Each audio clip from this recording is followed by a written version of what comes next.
मंडळी, मी अमोल आपल्या कोकणवारी यूट्यूब चॅनलमध्ये तुमचं पुन्हा एकदा सहर्ष स्वागत करतोय। आणि मंडळी, जुलै महिन्याचं एंडिंग आहे आणि आज तारीख आहे 29 जुलै आणि आपल्या मित्रमंडळींसमवेत आपण आलोय आमच्या मालगुण समुद्रकिनारी।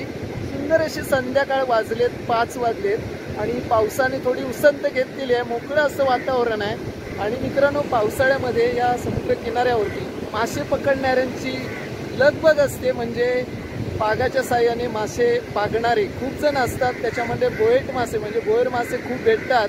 तर आता आपण या बीचवरती आलो आहे आणि बीच बघताय तुम्ही, या पावसाळ्यामध्ये विस्तीर्ण अशा लाटा देखील इकडे उसळलेल्या आहेत। त्याच्यामुळे किनारपट्टीचा जो भाग आहे तो थोडासा इकडे त्याचं देखील या ठिकाणी भूस्खलन झालेलं आहे, म्हणजे खोदकाम झालेलं आहे, त्याची वाळू वगैरे वाहून गेलेली आहे। आणि उन्हाळ्यामध्ये मित्रांनो इकडे दुकानं असतात, पण आता काही दुकानं नाही आहेत, पावसाळा आहे त्याच्यामुळे। आणि आता इकडे बघितलं तर 5-6 जण पागी आहेत आणि आपले 2 मित्र इथे दाखवतो। तर आपल्या सोबत आहेत आपला एक मित्र, आवाज कोकणचा यूट्यूब चॅनलवाले मुकेश धावडे, आणि त्यानंतर दीपक गोताड ब्लॉग्स दीपक। तर मंडळी, ही दोघे जण आपल्या घरी आले होते असंच बरेच दिवसांनी भेटायला। म्हटलं चला जाऊया मालगुण बीच वरती।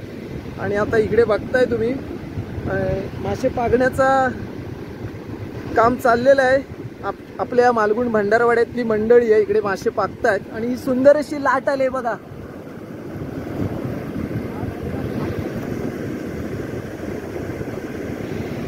तर मंडळी, सूर्य बघा, एकदम मोकळं असं वातावरण। आणि इकडे 2 जण आहेत पागी, हे बघा, आणि तिकडे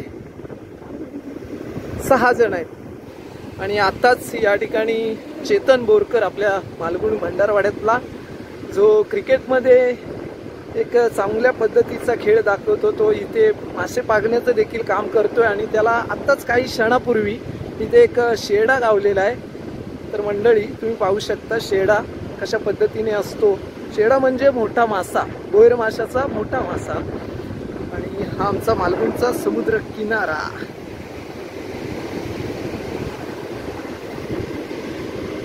मित्रांनो, आता जसं श्रावण लागायला येईल ना, तसे मासे सर्वजण खाऊन घेतील, कारण त्यानंतर 1 महिना श्रावणात कोण मांसाहार करत नाही, कारण त्या माशांना पण 1 महिना सुट्टी असते, म्हणजे त्यांना पण कुठेतरी विश्रांती, म्हणजे 1 महिना त्यांना जीवनदान असतं त्या माशांना। आणि त्याच काळामध्ये ते मासे पण आपली अंडी घालत असतात, त्यांचं जे संख्या आहे ती वाढवण्याचा तो काळ असतो माशांसाठी।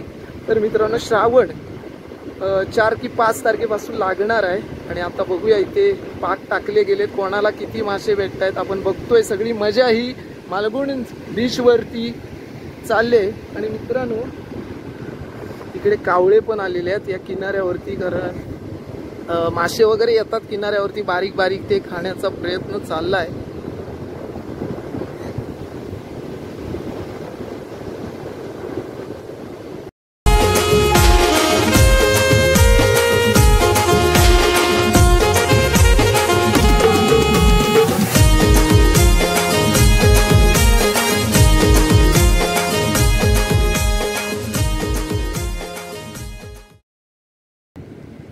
तर मंडळी, आपण बीचवरती आहोत आणि पावसाळ्यामध्ये मोठमोठ्या लाटा उसळतात आणि त्याचबरोबर किनारपट्टीवरती खूप सारा कचरा देखील येत असतो। तर तुम्हाला मी दाखवतो इकडे कचरा किती आलेला आहे, हा बघा। तर हा सगळा असा किनारपट्टीला कचरा आहे, हा बघा, प्लास्टिक आलेला आहे सर्व मालगुण बीचवरती, हे बघा, हे बघा, सगळा कचरा आता आलेला आहे। परंतु मित्रांनो, या बीचचा विचार केला तर JSW जी जिंदाल कंपनी आहे तिच्या माध्यमातून देखील इथे स्वच्छता मोहीम राबवली जाते आणि या बीचची साफसफाई केली जाते। त्यानंतर आमची मालगुण ग्रामपंचायत आहे, त्यांच्या देखील माध्यमातून काही उपक्रम इथे राबवले जातात, जेणेकरून येणारे पर्यटक आपल्या मालगुण समुद्रकिनारी कसे येतील याचा प्रयत्न देखील इथे केला जातो थोड्याफार प्रमाणात। आता इथे तुम्हाला काही स्टॉल दिसणार नाही, कारण पावसाळा आहे, त्याच्यामुळे सर्व मोकळं आहे। पण उन्हाळ्यात जर आलात तर ही एंट्री आहे इथून यायला, तर इथून तिकडे आणि इथून थोडंफार इकडे अशा पद्धतीने स्टॉल असतात, छोटे मोठे, अगदी जेवणासहित इथे सोय देखील होते। तर मंडळी, निवांत असा हा मालगुणचा समुद्र किनारा आणि आपण बघतोय या किनाऱ्यावरती मासे पकडणाऱ्यांची लगबग चालू आहे। इकडे पण पागी आहेत, त्यानंतर ते बघा तिकडे पण आहेत, तिकडे भरपूर जण आहेत। तर आता आपण जरा त्यांच्या क्लोज जाऊया, जवळ जाऊया आणि बघूया ते कशा पद्धतीने मासे पकडत आहेत।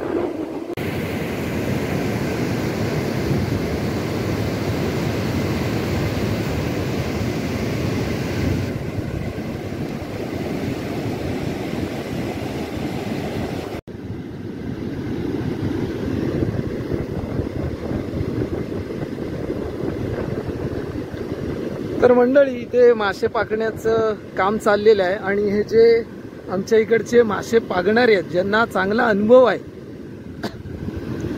तर ते अतिशय उंच अशा पाण्यामध्ये स्वतःची जोखीम बाळगून या ठिकाणी मासे पकडण्याचं काम करत असतात। आणि मित्रांनो, उंच उंच लाटा उसळतात आणि त्यातूनच स्वतःचा जीव सावरत पाण्याचा अंदाज घेत इथे मासे पागले जातात। तर आता बघा कशा पद्धतीने पाक टाकला गेलाय। लांब आहेत जरा, त्याच्यामुळे तुम्हाला क्लिअर मी दाखवू शकत नाही।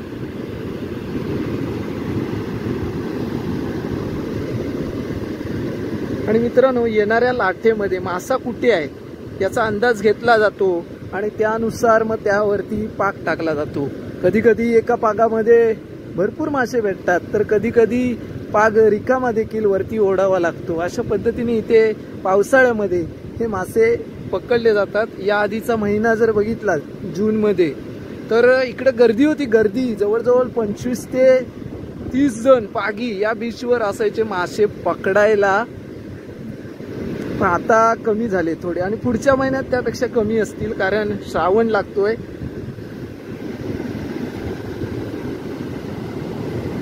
आणि इकडे बघताय पावसाचं सुंदर असं वातावरण तयार होतंय आणि आम्हाला पण आता काढता पाय घ्यावा लागेल, कारण पाऊस येण्याची दाट शक्यता आहे।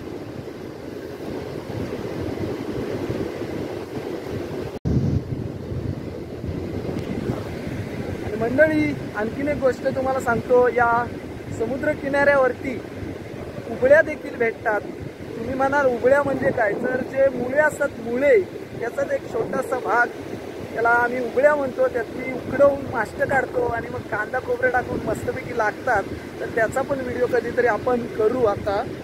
तर चला आता किनाऱ्यावरती जाऊया, आपले मित्र तिकडे बसलेत, हे बघा।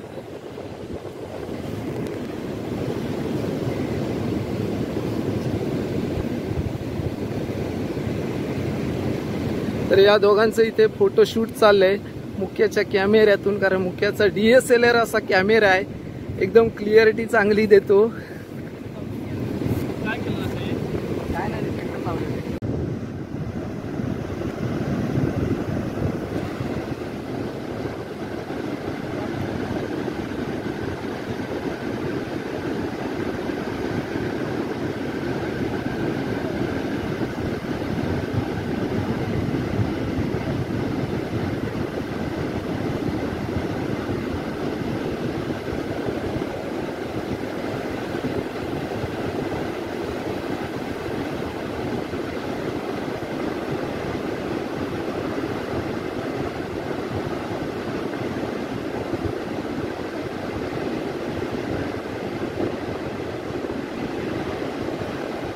तर मंडळी, आताच आपण आपल्या मालगुण बीचवरून घरी आलोय। तर असा काय प्लॅन नव्हता जाण्याचा, तर दीपक आणि मुकेश अचानक आले घरी आणि म्हणाले चला जाऊया फिरायला। तर असंच गेलो होतो फिरायला, तर मनात विचार आला की व्हिडिओ शूट करूया। तर तुम्हाला मालगुण बीचवरचा संपूर्ण नजारा दाखवण्याचा प्रयत्न केलाय। आवडला तर लाईक करा, शेअर करा। आपल्या चॅनलवर नवीन असाल तर पुन्हा एकदा सबस्क्राईब करून घ्या आणि त्यानंतर दीपक गोताड ब्लॉग्स आणि आवाज कोकणचा या दोन चॅनलला देखील सबस्क्राईब करून ठेवा, जेणेकरून त्यांचे देखील व्हिडिओ तुमच्यापर्यंत लवकर पोहोचतील। तर भेटू पुन्हा मित्रांनो अशाच एका पुढच्या नवीन व्हिडिओमध्ये। तोपर्यंत नमस्कार।